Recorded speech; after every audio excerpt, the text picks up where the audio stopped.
So finally, video podcast is here. Welcome to बातचीत episode 23 and मैं intro record करना भूल गया था फॉर सम रीज़न मुझे मिल ही नहीं रहा है इंट्रो. सो मैंने सोचा कि क्यों ना बाद में रिकॉर्ड कर लेते हैं. काफ़ी काफ़ी काफ़ी ज़्यादा इंटरेस्टिंग कॉन्वर्सेशन हुई है मेरी नवीद के साथ and he is a writer and engineer and guy from my favourite city Baroda. And yeah I hope you like this episode and जिसा भी लगा हो लगे मुझे प्लीज़ बताना कमेंट्स में एंड आई ट्राई कि मैं और ज़्यादा एपिसोड्स अपलोड करूँ एंड या thank you so much. So personally मैं वो इंसान हूँ जिसको नॉस्टैल्जिया पसंद नहीं है. I am not a fan of nostalgia. मेरे को कोई पुराना याद दिलाता है कि माँ मालूम है क्या है इसमें अपन ऐसे करते थे या कॉलेज टाइम में ऐसे करते थे. I was like please don't make me remember all those things because क्योंकि वो चीज़ें वापस रिलीव नहीं कर सकते हम लोग के. वापस वो सारे फ्रेंड्स नहीं मिल सकते वापस वही बैठना रिलीव नहीं कर सकते लेकिन हम उसकी याद में तो रह सकते हैं. आज की जिंदगी में हमारे साथ कोई है नहीं. इवन मोर सैड कि हाँ मतलब पहले इतने सारे दोस्त थे कॉलेज टाइम में हम सब साथ में घूमते थे और अब वो नहीं हो पाया. आई एम प्रीटी श्योर कि नहीं ही हो पाएगा वो. तो इसलिए मैं अवॉइड के प्लीज मत ही याद दिला तू मेरे को. वो आई नो गुड टाइम्स हाँ पर ठीक है let it be there only. लेकिन अभी के मतलब माहौल हमें सेम ही है कि चले अब सबका अलग अलग लाइफ हो गया. फ़ोन करके बोलना पड़ता है कि चले सैटरडे को हम मिल पाएंगे कि नहीं मिल पाएंगे. सैटरडे को अपॉइंटमेंट टाइप लेने पड़ती है दोस्तों से. पहले तो वो था नहीं. सो अभी तो मतलब ऐसा ही है कि चले अगर आप गूगल ड्राइव हो गया, गूगल फोटोज़ हो गया, कुछ भी हो गया, तो अगर आप ओपन करोगे तो आपको वही चीज़ दिखाई देगी ना कि आपके दोस्तों के साथ आपने क्या था. अच्छा ओके 4 साल पहले हम गोवा गए थे. तुरंत बंद कर देता हूँ. तुरंत बंद कर देते. ये सैड मोमेंट हो जाती है तुम्हारी. इस मामले में क्या बोलते हैं गूगल फोटोज का जो मेमोरीज वाला वो ऑप्शन है ना वो मेरा दुश्मन है. मतलब ओके ये क्यों पूरा हाईलाइट बना के दे रहा है. मुझे नहीं देखने मतलब परसों के भी फोटो नहीं देखने. मुझे क्यों दिखा रहा है. मेरे को देखना होगा तो मैं खुद जाके देख लूँगा. नहीं प्लीज मेरा वो नॉस्टैल्जिया में बहुत मोमेंट है. बहुत सारे ऐसे लोग होते हैं जो नॉस्टैल्जिया में जीना चाहते हैं कि हाँ आज की लाइफ है वो ऐसा. तो चलो अगर आप कोई जॉब कर रहे हो या कुछ भी अगर बिजनेस कर रहे हो तो फिर उसमें जब स्ट्रगल होती है कुछ ज़्यादा रोना आता है तो आपको वही वक्त याद आएगा जब आप खुश थे. जब किस तरह से आप खुश थे, दोस्तों के साथ मज़े कर रहे थे, फैमिली के साथ घूम रहे थे, कहीं भी बिना कुछ टेंशन के बिना किसी परेशानी के आप घूमने जा रहे थे.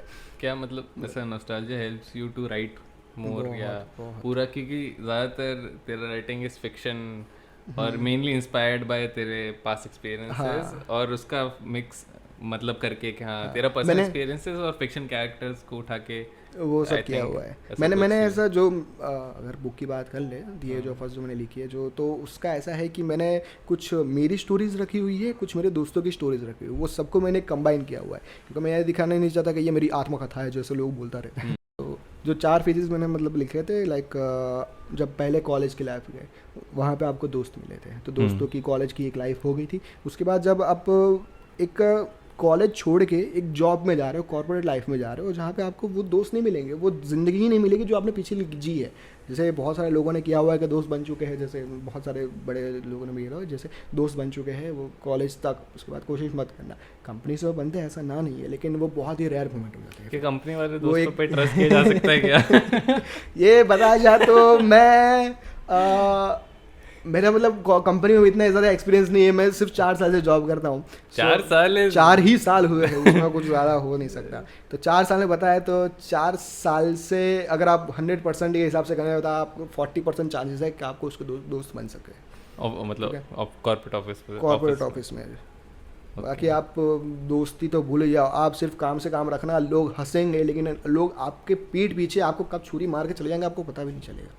आपको पता चलेगा कि चलिए आप काम कर रहे हो, आप सिर्फ काम कर जा रहे हो, बाजू वाला बैठ कर शांति से बैठा हुआ है वो पैसे खा रहा है, उसको काम क्यों नहीं मिल रहा? क्योंकि उसने कुछ खेला होगा, कुछ पॉलिटिक्स की होगी. वो आपके सामने और भाई ऐसे नहीं बिजी है नहीं मैं काम कर दूँ. वो जो मीठी छुरी वाली बात होती है ना कॉर्पोरेट ऑफिस में बहुत होती है. सो वो दोस्ती यारी अगर ना ही रखे तो बेटर रहेगा.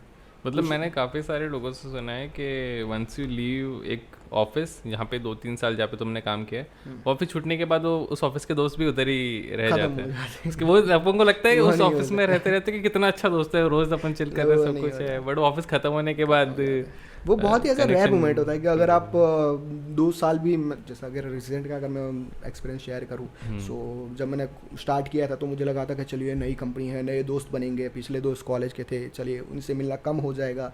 उसके लिए मैं रेडी नहीं था. वो वक्त मुझे पता नहीं था कि चलो ये हो जाएगा, लेकिन 3 साल बाद मुझे पता चला कि हाँ ज़िंदगी तो कब की वैसे गुजर चुकी है, वक्त काफ़ी पहले से गुजर चुका है। सो जब मैंने जॉब शुरू की थी, नए दोस्त बनाने की कोशिश की थी, लेकिन मुझे भी 1 साल लगा था जानने के लिए कि नहीं ये वो लोग नहीं है जो मैं बनाना चाहता था। Because they already have set of friends उनके पर्सनल लाइफ से, कॉलेज से या जहाँ से निकले थे।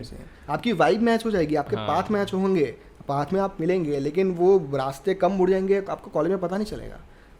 कॉलेज में तो आपको पता भी चल जाएगा कि कॉलेज के बाद आपको जाना ही है ये इससे, लेकिन आपके जब जॉब में होगा, कॉर्पोरेट लाइफ में होगे, आप कंधे पे हाथ रख के घूम रहे हो, लेकिन वो कम मुड़ जाएगा, पता भी नहीं चलेगा आपको, क्योंकि सब सीधी बात है, सब सिर्फ पैसों के लिए काम करते हैं। कॉर्पोरेट लाइफ का जो पूरा सिनेरियो रहता है, आप रोज ऑफिस जाते हो, एक सर्टेन रूटीन फॉलो करते हो, तो उसमें बहुत सारी स्टोरीज मिलती होगी ना लिखने के लिए, कैप्चर करने के लिए, बहुत मिलती है कि हाँ चलो आज ये कंटेंट मिल गया मुझे, इस पे मैं लिख सकता हूँ, या मेरी बुक में ये भी और एक चीज़ डाल सकता हूँ। उसमें मुझे बहुत सब मिलता है, क्योंकि सब बहुत यूनिक पर्सन बैठे होते हैं, कोई कुछ अलग बात कर रहा है, कुछ अलग बात कर रहा है, सो वो बहुत कुछ स्टोरीज मुझे मिलती रहती है। तो तेरी बुक में ऐसा कुछ है जिसने तूने उसके रिलेटेड डाला है कि ऑफिस, अरे मेरे को मालूम नहीं है कि जब तूने बुक लिखा, जब तेरा जॉब चालू था? मेरा जॉब चालू था उस टाइम में। मैंने ऐसे बुक लिखना ही शुरू 2020 में किया था, 2021 में दिसंबर में किया था। सो मुझे बुक लिखने में वैसे 8 महीने लगा था। स्टार्टिंग यही हुई थी कि जब बुक जॉब कर रहा था उस वक्त स्ट्रेस बहुत बढ़ गया था, नेगेटिविटी बहुत बढ़ गई थी, मतलब बहुत ऐसा था कि नहीं अब नहीं करना। रोज़ सुबह 5 बजे उठो, रेडी हो, 6 बजे के लिए जॉब पे जाओ, वहाँ जाके वही मैनेजर के ताने सुनने, कितना भी काम कर लो, लेकिन फिर भी वो नहीं कर रहा। मैनेजर का मेंशन है क्या बुक में? किधर? बहुत पूरा मेंशन किया हुआ है मैंने मुझे पता नहीं ये वैसे उनके तरफ जाएगा कि नहीं जाएगा, लेकिन उनका नाम मैंने कंपनी का नाम नहीं मेंशन किया, कंपनी या किसी ऐसा कुछ मेंशन नहीं किया कहाँ पे, लेकिन क्योंकि वो क्या है कि लोगों की ड्रीम कंपनी है, मैंने वो छोड़ दी थी। वो मेरी ड्रीम कंपनी थी जब मैं कॉलेज में था, सोचा था कि ओके ये कंपनी में जाएंगे बहुत अच्छा रहेगा, नाम होगा। मुझे वो पोजीशन मिली जो पोजीशन पे मैं जाना चाहता था, मुझे वो कंपनी मिली, मुझे वो जगह मिली, इतनी बड़ी जगह जहाँ पे मैं बैठना चाहता था, वो मैंने गेन कर लिया। लेकिन 2 महीने में मुझे पता चल गया कि ये नहीं है, ये वो है ही नहीं, वो तो सिर्फ एक सपना था यार, मज़ा नहीं आ रहा, वो सिर्फ एक ड्रीम था कि ये हो सकता है, ये हो सकता है, वो है ही नहीं ये दुनिया में जीना ही नहीं चाहता मैं, ऐसी दुनिया ही में रहना चाहता, क्योंकि मतलब सांस तो चलनी चाहिए। आप सुबह उठ के ऐसे सांस लोगे तो क्या फ़र्क पड़ेगा। जैसे स्टाइल वैसे काफ़ी कुछ एकदम यूनिक है हेयर स्टाइल के लिए। तो अगर ये लड़की की बात आ गई है, प्यार की बात आ गई है, प्यार मोहब्बत की बात आ गई, तो आपको कितने ऐसे नंबर्स तो बोल नहीं सकते, पता भी नहीं चलेगा आपको कितने कॉम्प्लीमेंट मिले होंगे, लेकिन मिलते होंगे, राइट ना, आपकी हेयर स्टाइल लड़की से लंबे बालों के लिए सीधी बात है। कभी कोई लड़का भी तो सोच रहा होगा पीछे से, ओके लड़की है या लड़का है, ये तो बहुत बार हुआ है, बहुत बार। मेरे को तो इनफैक्ट लोगों ने दीदी तक बोल दिया है। क्या बात? हाँ, कोविड के टाइम्स पे स्टिल रिमेंबर, ये बड़ी बेइज्जती वाली बात बता रहा हूँ। मैं मम्मी के साथ गया हुआ था मेडिकल शॉप पे, और हॉस्पिटल ले गया था मैं, और मैंने मास्क पहन रखा था, और मेरे लाइन में खड़े रह के पहुँचा, तो शॉपर ने पूछा, हाँ दीदी क्या चाहिए? हाँ दे दो दवाई। तब मुझे दाढ़ी नहीं थी, ऐसा कुछ मास्क पहना हुआ था, कोविड के टाइम पे गया हुआ था। मतलब क्या ही बोलूँ इसका मैं, ठीक है अब दे दीजिए। मैं भी बहुत फनी ऐसे मोमेंट्स बन जाते हैं। सो लाइक व्हेन यू, एक फर्स्ट ऑफ ऑल बुक लिखना इज अ बिग फ्लेक्स, ये तो मैं मान लूँगा कि जैसे लोग मेरे को बोलते हैं अरे तेरा पॉडकास्ट है, अरे क्या आइस ब्रेकर बन जाता है वो, क्या पॉडकास्ट। बट हाँ, खुद की बुक होना is a big thing. Like हर कोई इंसान एक बार तो लाइफ में चाहता है कि उसकी खुद की एक बुक हो, and you have like broke that कि हाँ बना लिया खुद की book, and you are already started writing the second book.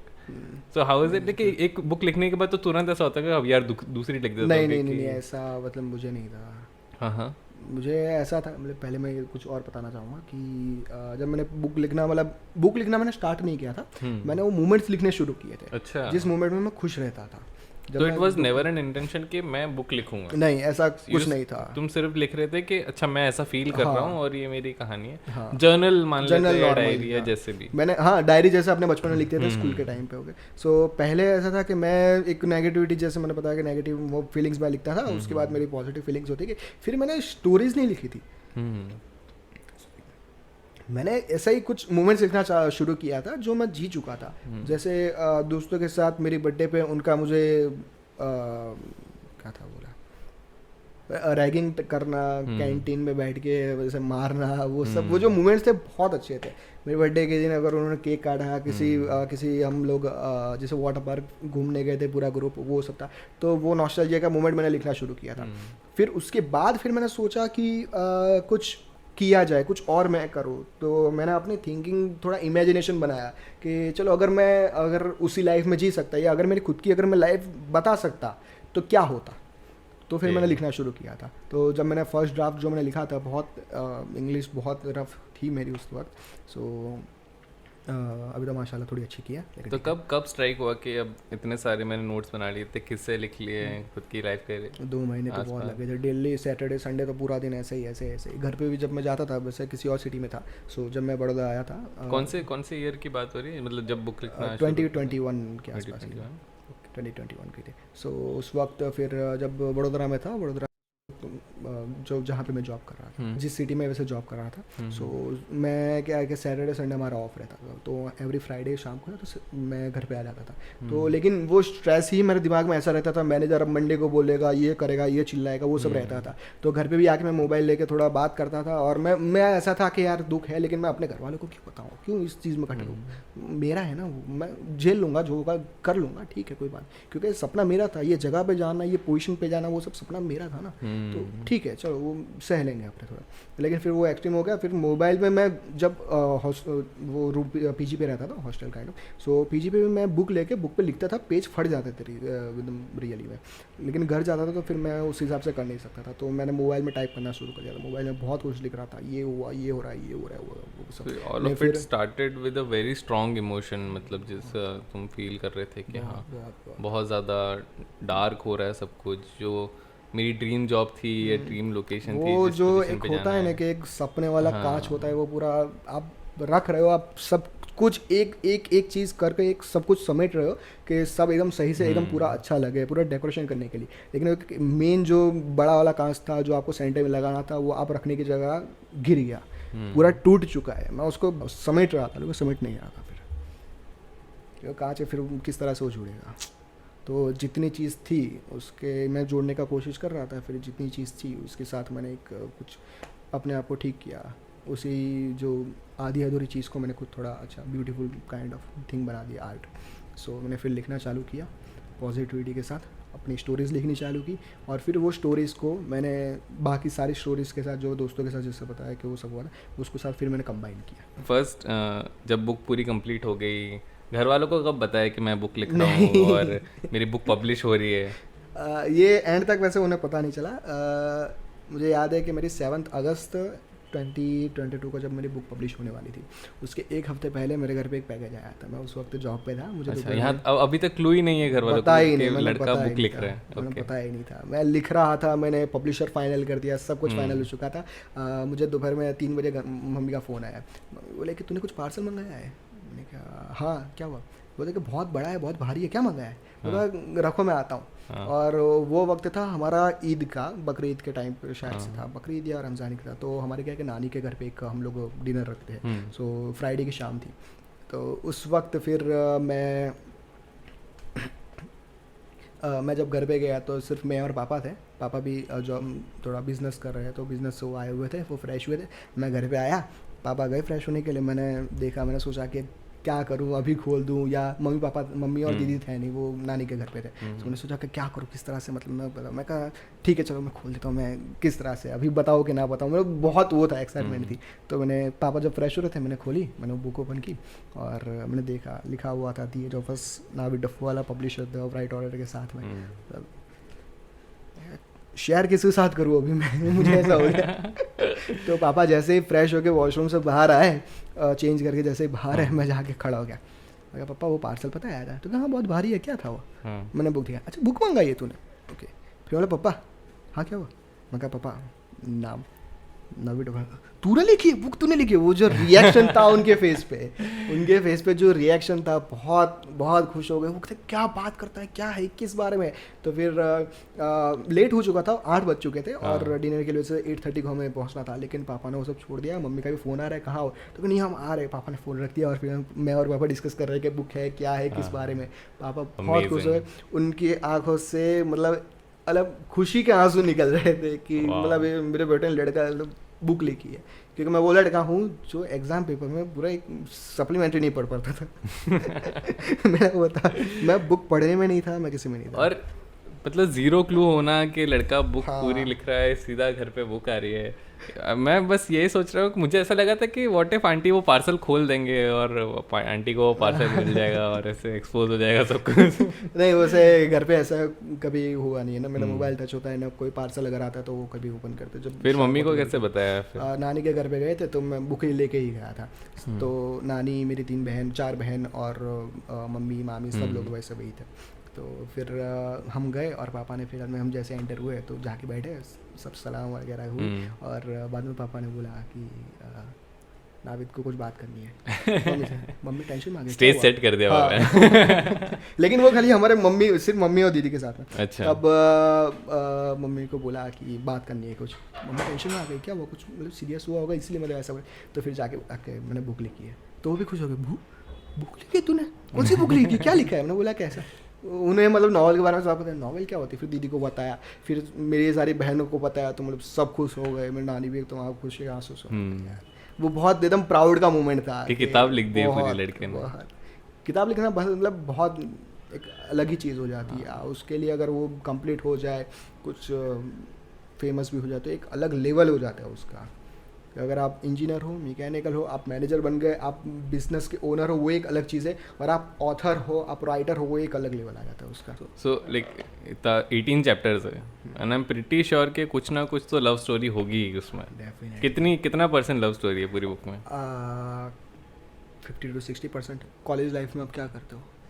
लड़की के पीछे भागते हो। हाँ ठीक है, पढ़ाई तो वो तो एक अलग नहीं, पढ़ाई की तो मैं बात ही नहीं कर रहा था। इसके मैं तो नहीं, एक वो चैप्टर भी होता है कि हाँ जो अपने का क्या होता है, नशे नहीं रही। अच्छा ओके सॉरी। कॉलेज में वैसे कभी नशे नहीं किए। मतलब अभी कर दी उस हाँ। कॉलेज की बात की है? पापा देख लेंगे। पापा देखेंगे, ये हमें मत कर।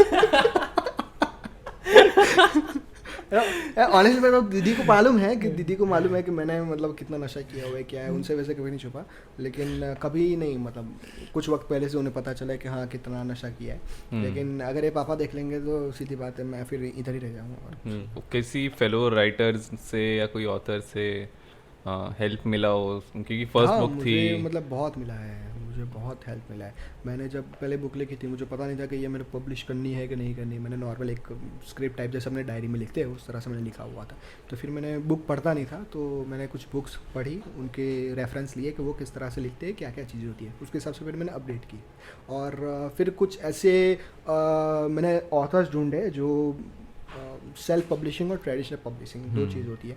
तो मैंने ऐसे कुछ ढूंढे कि जो मुझे जवाब दे पाए। तो मैंने इंस्टाग्राम के थ्रू, मेल के थ्रू उनको कांटेक्ट किया। तो उसमें से एक था तरुण विकास करके उनका नाम था, और उनकी बुक उसी वक्त 2022 में ही वो नंबर 1 बेस्ट सेलर बनी थी। नाम था उसका शी स्टूड बाय मी। बहुत अच्छी बुक है, काफ़ी एकदम प्यारी लव स्टोरी थी उसकी। सो मैंने उन्हें कांटेक्ट किया था, मैंने उन्हें पूछा था कि क्या है, किस तरह से प्रोसेस रहता है। तो उन्होंने डायरेक्ट मुझे कांटेक्ट नंबर दे दिया। उन्होंने कहा कि जब भी तुम फ्री हो मुझे कॉल करना। मैंने उसी वक्त फ़ोन किया, क्योंकि किसी ऑथर ने डायरेक्ट कांटेक्ट नंबर दिया। तो फिर मैंने बात की, मैंने उनसे पूछा कि क्या होता है, किस तरह से पूरी प्रोसेस समझाई कि आप किस तरह से कांटेक्ट कर सकते हो, क्या कर सकते हो, किस तरह से प्रोसेस रहती है। So self publishing, traditional publishing, दोनों का उन्होंने मुझे सजेस्ट किया था कि आप किस हिसाब से जा सकते हो। तो उनका जो पब्लिशर था, उन्होंने बोला था कि उसके पब्लिशर के हिसाब से जाना है। लेकिन सेल्फ पब्लिशिंग में क्या है कि प्राइसेस बहुत हाई रहती है। सो उसमें फिर जो प्राइसेस कंपेयर रहते हैं पब्लिशर टू पब्लिशर, बहुत डिफाइन करना बहुत हार्ड रहता है। अब प्राइसेस एक बार डिफाइन कर लो, लेकिन सर्विसेज जो होगी वो सिर्फ ऑथर ही बताएगा कि क्या कर सकते हैं, क्या नहीं कर सकते। तो ऐसे बहुत पब्लिशर्स है, बहुत मुझे ऐसा रेफरेंस भी मिला हुआ है कि कुछ पब्लिशर पैसे ले लेंगे, बुक पब्लिश हो भी जाएगी, लेकिन जो आफ्टर सर्विस होगी, जिसमें मार्केटिंग होगा, पेड प्रमोशन होगा या रॉयल्टीज़ का होगा, उसमें बहुत डिले होता है। वो जवाब नहीं देते ठीक से, वो बात नहीं कर पाएंगे, वो सब था। सो ये जिस पब्लिशर से मैंने अभी वैसे पब्लिश किया है द राइट ऑर्डर, मुझे एक उसी का एक पब्लिशर था, उन्होंने मुझे रेफरेंस दिया था। उन्होंने बोला था कि इसके थ्रू करना। तो सेल्फ पब्लिशिंग में मेरा ज़्यादा बजट नहीं रहता था। लेकिन अप्रॉक्स कितना पैसा लगता है सेल्फ पब्लिश करने में? रेंज रहती है कि आप किस हिसाब से जा सकते हो। लाइक अगर आपको ज़ीरो से स्टार्ट करना है, मतलब आप पहले हो, आपको आइडिया नहीं है और जो बेसिक रहता है, तो जो राइडर रखा था मैंने 15,000 to 18,000 से स्टार्टिंग किया था। 18,000 से मैंने स्टार्ट किया था और जिसमें पेड मार्केटिंग नहीं आएगी, पोस्टर्स आएंगे, उस तरह के वो लोग मार्केटिंग करेंगे। जो लॉन्च इवेंट का होगा वो सब नहीं करेंगे। अगर एक्स्ट्रा रखना है तो उसका एक्स्ट्रा पैसा लगेगा, जो आ जाता है लाइक 1.5 लाख तक। सो उसमें लॉन्च इवेंट रखेंगे, बुक साइनिंग इवेंट रखेंगे, और ऑथर इंटरव्यू इसमें रखेंगे, like book cover design books वगैरह सब वो कुछ आ सब गया। वो सब उसके अंदर आ जाएगा। ओके, वो 18,000 से लेके 1.5 लाख तक में वो सब बुक कवर डिज़ाइन, आपकी पूरी किताब आपको वो 18,000 में हाथ में वो दे पूरी रेडी देंगे। करके दे देंगे। ग्रामेटिकल With- पूरा प्रूफ रीडिंग के साथ, एडिटिंग के साथ, इंटीरियर जो डिज़ाइनिंग करना रहेगा जिस हिसाब से, फॉन्ट्स के साथ, वो सब वो पूरा वो डिज़ाइन सब करके देंगे। आपको सिर्फ लिखना है। मुझे पूरा लिखना है सिर्फ। सेल्फ पब्लिशिंग में तो नाइस। सेल्फ पब्लिशिंग में तो मतलब हमें पैसे दे के काम करवाना है। ट्रेडिशनल पब्लिशिंग में वो लोग देते हैं कि हाँ चलिए आप मैन्यूस्क्रिप्ट दे देना, अगर उन्हें अच्छी लगती है तो फिर बाद में वो खुद एडिटिंग करते हैं। एलओए, पहले एलओए होता है, लेटर ऑफ इंटेंट, वो साइनिंग होता है, ओके हो तो फिर में हम पूरी मैन्यूस्क्रिप्ट भेजते हैं, या हमारा कोई बुक कवर का सैंपल हो वो हम बेच सकते हैं। उसके साथ साथ फिर वो लोग पूरा एडिटिंग करेंगे। एडिटिंग के बाद फिर एक ऑथर कॉन्ट्रैक्ट आएगा, इसमें पूरा मेंशन किया होगा कि रॉयल्टीज़ कितनी रहेगी, मार्केटिंग कितना रहेगा, उनका काम कितना होगा, हमारा काम कितना होगा, वो सब। तो लेकिन ट्रेडिशनल पब्लिशर, अगर आप डेब्यू राइटर हो, डेब्यू अगर पहली बुक लिख रहे हो, पहला कोई पब्लिश कर रहे हो, तो ट्रेडिशनल पब्लिशर बहुत ऐसे कम है जो आपका मैन्यूस्क्रिप्ट देखेंगे। ओके, क्योंकि देखते हैं कि चलिए अगर नाम नहीं है तो फिर मैं शायद से वो ना कर पाए, लेकिन अगर आपकी स्टोरी बेस्ट होगी तो डेफिनेटली आपको कॉन्टेक्ट करेंगे। But you never road for money, right? नहीं, You always wanted that recognition, that fame, that people get happy when they see you कि हाँ that is Navid Kapoor वाला। ये मेरा कभी गोल पैसों का था ही नहीं। मैं कभी पैसों के पीछे भागना भी नहीं चाहता, मैं भागा भी नहीं हूँ। तो मेरा ऐसा ही है कि लोग सिर्फ जाने कि नवीद है, नवीद डफो वाला एक पर्सन है।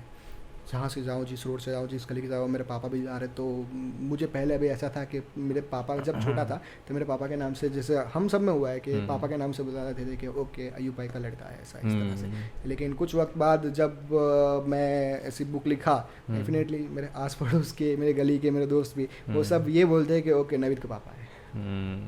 वो बहुत एक अलग फीलिंग रहती है। मुझे लगता है कि चलिए गली में तो जान जाए, अब शहर में जानेंगे, बड़ौदा में जानेंगे, बड़ौदा के बाद गुजरात में जानेंगे, गुजरात के बाद इंडिया में जानेंगे, तो वो बहुत रहेगा। ऐसा कभी मेरा फर्स्ट प्रायोरिटी कुछ है ही नहीं। तो अपन ने मतलब ऑलमोस्ट सब चीज़ की बात कर ली है, but I forgot to ask you कि द एज ऑफ अस नाम आया कहाँ से? मतलब it's a very different name, मैंने नहीं देखा है ये ऐसा नाम। ये काफ़ी मतलब बहुत अलग ही स्टोरी है।